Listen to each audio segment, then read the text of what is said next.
Brandon Schlub. And he writes, oh God, geez, really? Listen, it's there. So I gotta, okay, this is a genuine question. No matter how I worded this question, I honestly have no opinion on what you did, but I'm curious of what you think. Regarding the Brock Lesnar return, which you leaked 1 hour before the UFC. Now, I want to correct you, Brandon. I didn't leak anything. I reported it. There was no leak. There's a big difference. If someone tells you, hey, in an hour, we're going to do something, and then, you're like, okay, cool. And then you go out, that's a leak. This is not a leak. This is reporting. No different than what Woj does or Schefter does or Bob McKenzie does or any of your other favorite, journalists in any other beat. So get your terminology correct. 1 hour before the UFC was to reveal surprise promotional video. Oh, by the way, I didn't know that they were revealing it. By the way, don't care. Doesn't matter.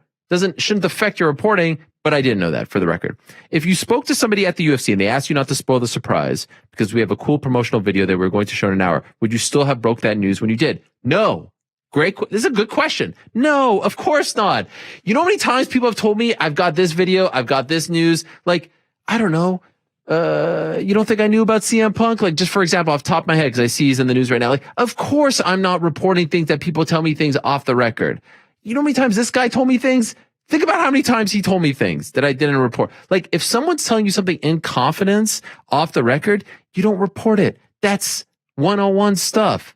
So yes, if someone did tell me that, of course I wouldn't. But no one did. Guess what? No one did. So all you other BS YouTube accounts that like to regurgitate old things and somehow this became a story again 5 years later, please do this one too. No one told me not to report it. No one said off the record. No one told me about a video. No one. 0 people. Zilch. Nada.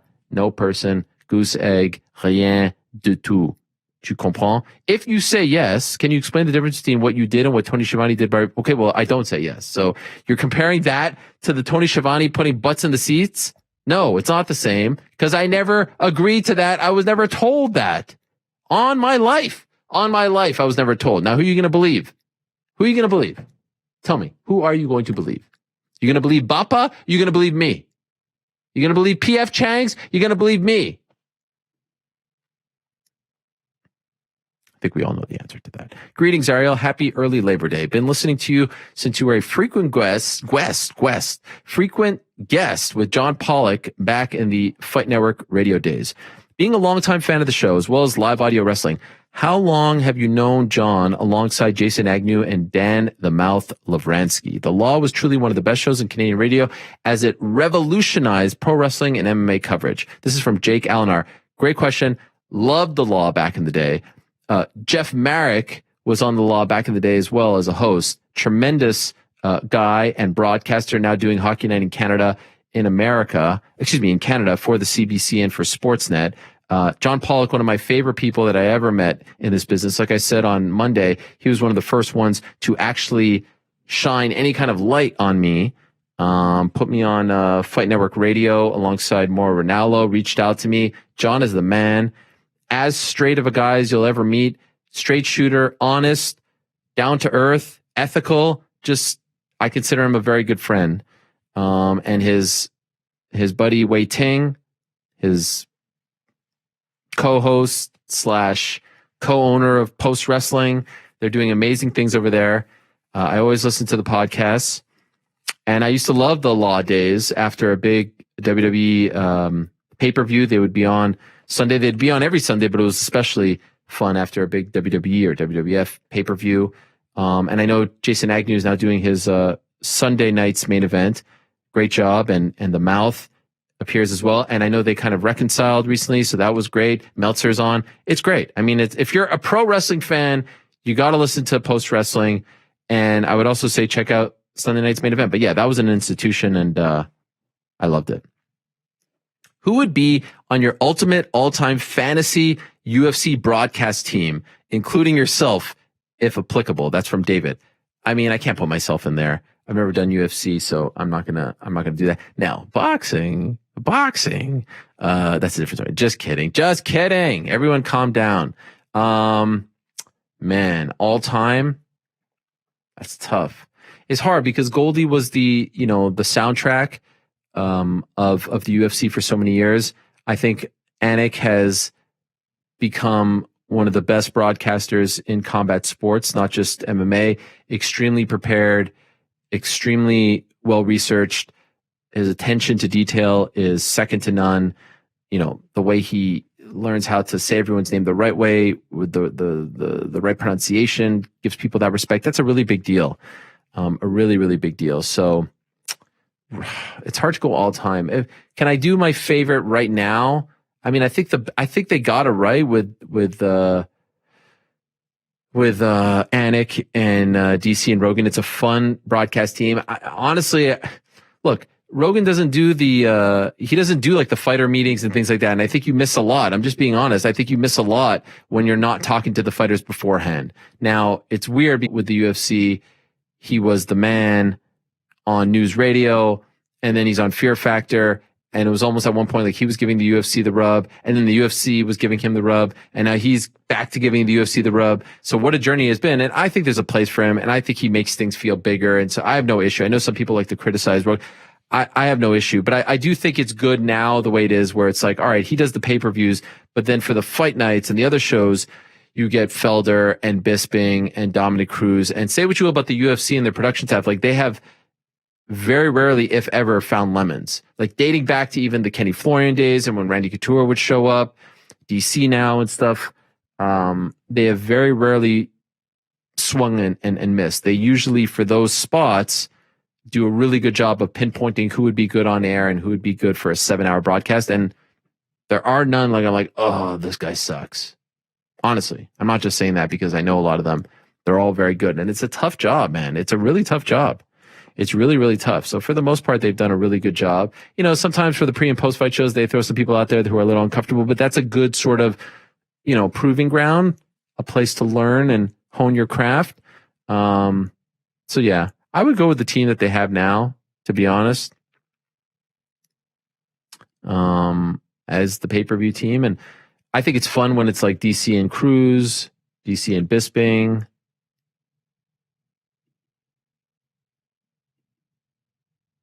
All right. Iman O'Keefe. Ariel, I have 2 questions. If Jake Paul sticks exclusively to his model of fighting just MMA fighters, who do you think would be a reasonable bet for his next fight? Do you think the UFC would let a Masvidal or GSP step in and fight him as Dana would want to shut him up? No. I just don't think that they want anyone to say like, oh, you know, Jake Paul versus UFC. Like the Woodley thing was different because he was a former UFC fighter. His contract expired. I mean, it couldn't have happened at a better time. The stars aligned perfectly for that one. He was in the locker room, all that stuff. It just aligned perfectly. But no, the UFC isn't offering anyone up to fight him. I don't think so, unless they're like a part of the pay-per-view or something. And I just don't see that happening right now. I wonder what he does next. I wouldn't be surprised if it's Tommy Fury, to be honest, because so much attention was put on that one.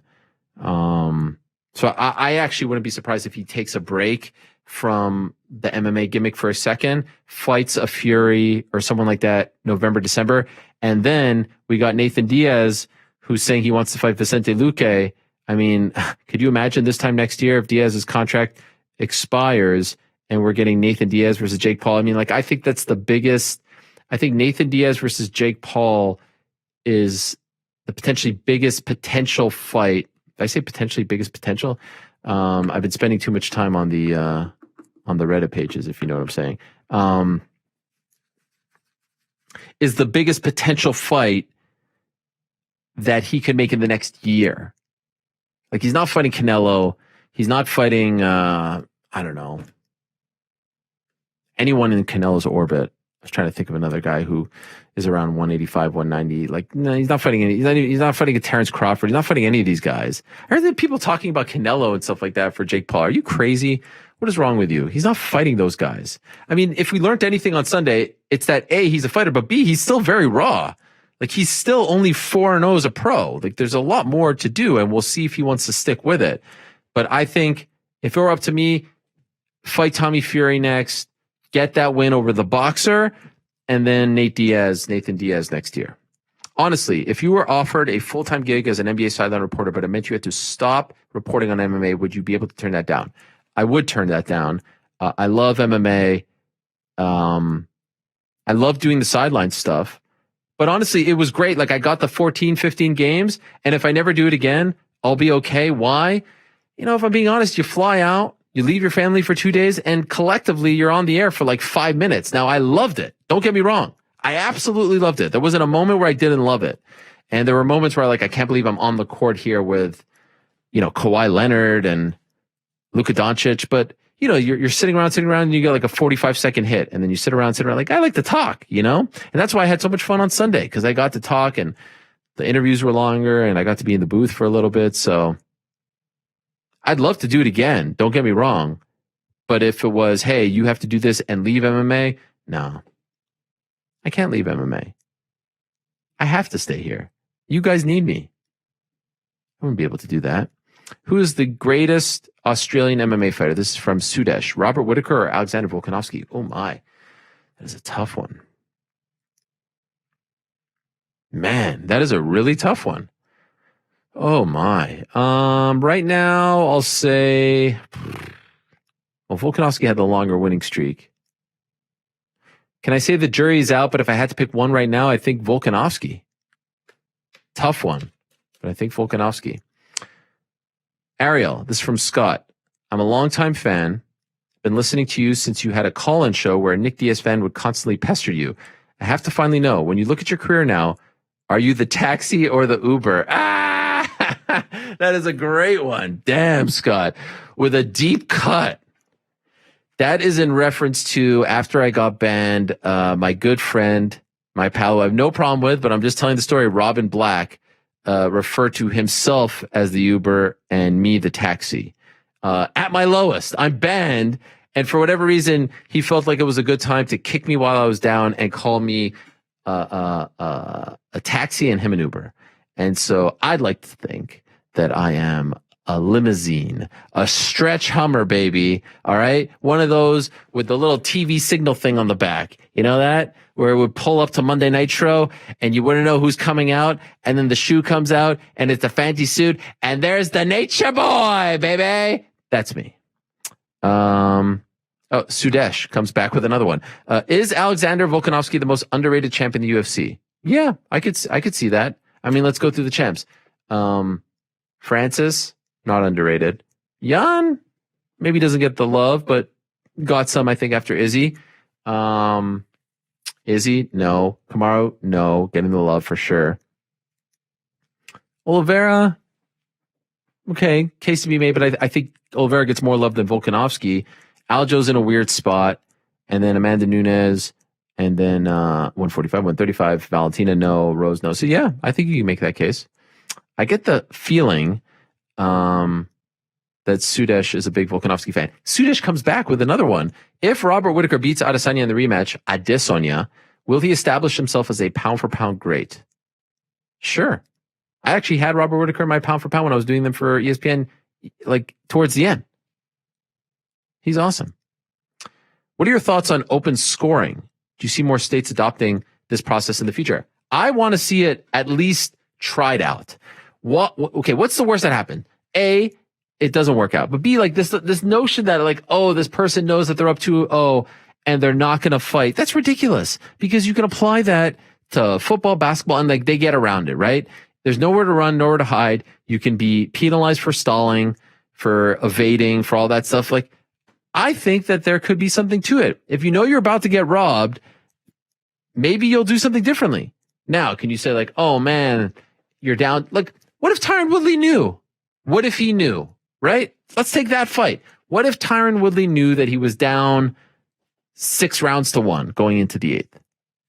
Maybe he puts the pedal to the metal. He doesn't live with that regret. Now, does it mess up their psyche? Maybe they only find out maybe not every round. In boxing, different. It's a longer fight. Maybe you only find out in MMA going into the 3rd or going into the 5th of a championship fight. I don't know. But I would like to see it, at least try it out, test it out. I would like to see people get that opportunity to know where they stand going into the 5th round of a title fight. This is from Kelly. Have you ever considered being the man to organize fighters' pay? I think you might be the one person in the entire world who could actually pull it off. No way. Are you nuts? That's not my role in all of this. My role is to talk about it, shed a light on it, report on it, but I don't know anything about labor unions and things like that. That's not my job. Morris, Ariel Helwani gets to play God with each of PFL, Bellator, and ONE. What is the most impactful single change you would make to each to supercharge their growth? That's a great question.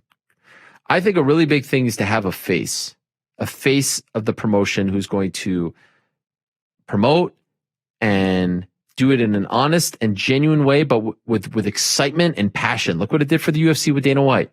You know what I mean? Like, I said this recently about AEW and wrestling. Like, those fans want to run through a wall for Tony Khan, and they support him, and they're like trying to galvanize AEW to beat the big bad WWE. We don't have that in MMA with any of the other promotions. They're all just kind of there. And I know it's different. You can't have, Kayla Harrison on every PFL show like you can have CM Punk on every AEW show. I know it's different, but you need to get, like, who's the face of PFL? Is it Ray Sefo? I don't even remember the last time he did an interview. And that's a weird situation in its own right, because he's like holding mitts one day at Extreme Couture, and the next day he's like standing in between two people who are fighting. Like, how is that even working out? Who's the face of these promotions? Does Coker still have that fastball? Does he still want to be the guy to pound the pavement and get the word out about the promotion? Chatri's doing his job, but I think sometimes with Chatri, people are like, is he being honest? Is he telling the truth? Is it 5 billion people, 4 billion people? You need a face. You need a promoter. You need a guy like an Eddie Hearn. Look how people get behind Matchroom Boxing. I'm very excited about Katie Taylor returning this weekend. That's very exciting. So, like, you need a guy or a gal to get people riled up. That's what I would start with, to be honest. And then I would try to find out, like, all right, what's our identity? And by the way, like, less shows. Less is more. You don't need to do 30 shows. You don't need that many shows if you don't have the roster. Do 10 shows. That was the brilliance of Strikeforce. They did like 10 shows, but every show was great. And it catered to the local market, Bay Area. Don't just throw it out there and just be like, we're going to, have 30 shows and we're going to go here. We're going to random cities and random cards. Identity, voice, less is more. Those are important. Hi, Ariel. Do you have a theory? This is from Will. Do you have a theory as to why Dana White and the UFC seems to be signing way more fighters each episode of the Contender Series than he did in earlier seasons? In the first few seasons, he would sign 1 or 2 fighters per episode, but last night he signed 5 from 4 fights, and for the first time ever signed someone who lost a fight. That never used to happen. P.S. How long have you worked at P.F. Chang's? 1 day, baby. 1 day only. CEO, CFO, COO. Yeah, my theory is, like, to just put it bluntly, like, it's young, cheap talent who are willing and able to fight whenever, wherever, however, short notice. It's a great factory. It's a great thing that they built for themselves. They're getting paid for it. It's on ESPN Plus. But yeah, they were definitely a lot more selective. It's great to have those young guys on. And I think he even alluded to this, like, to have those people ready to go, chomping at the bit, COVID times, fights are falling through. You need those. That's why the roster ballooned. You need those young cats ready to go. How close to complete are the Oliveira Poirier, Moreno Pantoja, and Diaz Luque fights for UFC 269? And is there any reason why they haven't officially announced it for Las Vegas? This is from David Woods. To the best of my knowledge, none of those are close. Diaz came out yesterday and said, like, I want you, Luque, but that's not close. Now, usually when Diaz goes after someone like Leon Edwards, as far-fetched as it may be, and this one isn't far-fetched because Vicente Luque called him out, he gets what he wants, but that's not close. But he does want to fight in December. Oliveira Poirier, I wrote that in my Substack that it was a possibility, but definitely not close. And I heard that they want to do potentially Francis Ngannou, Cyril Gane in January, so it needs a main event, and Amanda Nunes versus Juliana Pena probably not going to be the main event. It's the last one available, so you kind of have to, like, figure it out by process of elimination, but not close. And same with Moreno. And the Pantoja thing is so funny. I saw someone say that I was saying that Pantoja deserves the title shot over Askarov because I can't interview Askarov. Like, are you kidding me? Really? I didn't even know who Askarov was managed by. I mean, like, get over yourselves. Ridiculous. That's not how I roll. You might be unethical. I'm not. I say it like it is. All right? I sit here and talk about anyone from I don't care about that stuff. Truly don't care. You don't want to come on my show? Great. I'll talk to a gazillion other people. Matt L. Say Patty the Baddie has a dominant performance on Saturday. Does he get on the mic and call someone out? If so, think he'll aim inside the top 15? No, I think he'll just be so hyped. He'll talk about the bonus. It's been a long journey for him. Too soon to be calling people out. Daniel Hamilton. Do you think if Francis Kamaru and Israel, since all close friends, stood up as a group to improve fighter pay by some sort of protest, would get traction? Yes, I do. Those are 3 champions. Are you kidding me? Of course I do. BK. Hi, Ariel. Fantastic job on the broadcast over the weekend. Thank you. When Conor fully recovers from his injury, do you think it would be a mistake for him to fight Poirier immediately and risk losing 3 in a row? I personally think he should take somewhat of a tune-up fight first. Take on someone like Tony Ferguson and perhaps Nate Diaz afterwards. If all goes planned, then fight Poirier. Yes. Don't go back to the Poirier well. If only because we've seen it twice in a row. I'm not saying he can't beat him. We know he did back in the day, but don't go back. You know? Someone new, someone fresh. Ferguson is a good backstory there. I don't mind that. It's also going to be a year before he returns, so you know, it's very like who knows, who knows where we are. Brandon, did you get a chance to thank Brendan for turning down the Showtime gig so you could get your foot in the door? He's a great guy. Never met him though. Again, I saw that clip yesterday and I tweeted something. Those who knew, and it's not true. It's just that's all I'm going to say. I'm not trying to start. He texted me this morning. He apologized. And I'm only saying this because if it was a personal thing, I would keep it to myself. But apologizing privately for something you said publicly doesn't fly. You got to do it where you did it the first time. And that's damaging to me. Don't lie. That's it. Just say, it didn't work out. Like, why you have to lie about it? To make yourself feel better? I don't know why. What would inspire someone to lie in that moment? I don't get it. And look at Josh Thompson there trying to stir the pot. Big bad Josh Thompson. So yeah, don't lie. That's all. And so he reached out and he apologized, and it was a very nice apology. It was. But I said I would appreciate it if you did it publicly, and he said he would. So I believe him. Have you ever heard me talk about Brendan Schaub on this show? On any show in a negative way, knocking him? I know there are people out there I don't do that. I want everyone to succeed.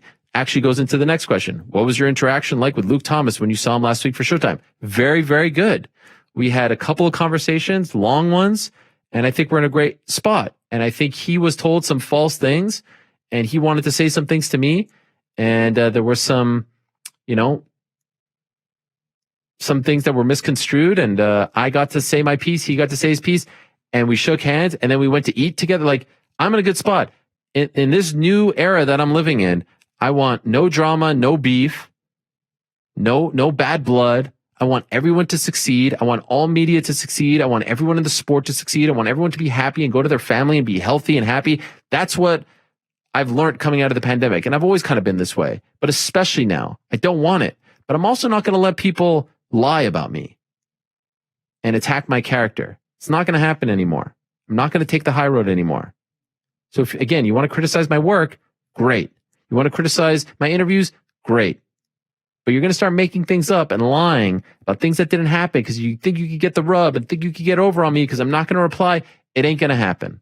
And so I'm happy that I'm able to clear up all these things. I'm back out in the wild. I'm back in the open. And I feel really good about where I'm at with Luke, and we were able to talk about a lot. And I didn't have a beef or a hatchet to bury necessarily, but not to say more. Like, I have a lot of respect for him. I think he does a great job, and I'm very happy for his success with Showtime and with Brian Campbell, who's a great guy. I've never had an issue with him. And so, yeah, I'm happy for everyone. I am happy to see everyone succeed. There's enough room for all of us. Enough room for all of us to be successful and to eat, as they say, and to then do a job and go home to our families or our friends or whatever. And just end of the day, we only get one life here. Only get one life. And at some point, we're all going to be old and irrelevant and gray. Why waste any time and energy on this nonsense? Beefs, jealousy, rivalries, like no one cares about this media crap. Maybe you guys do because you asked me so many damn times about it. But the point is, I'm not going to let anyone try to assassinate my character to get themselves over. Helwani doesn't play like that. And so with that in mind, speaking of being happy for people, speaking of feeling joy for others' success,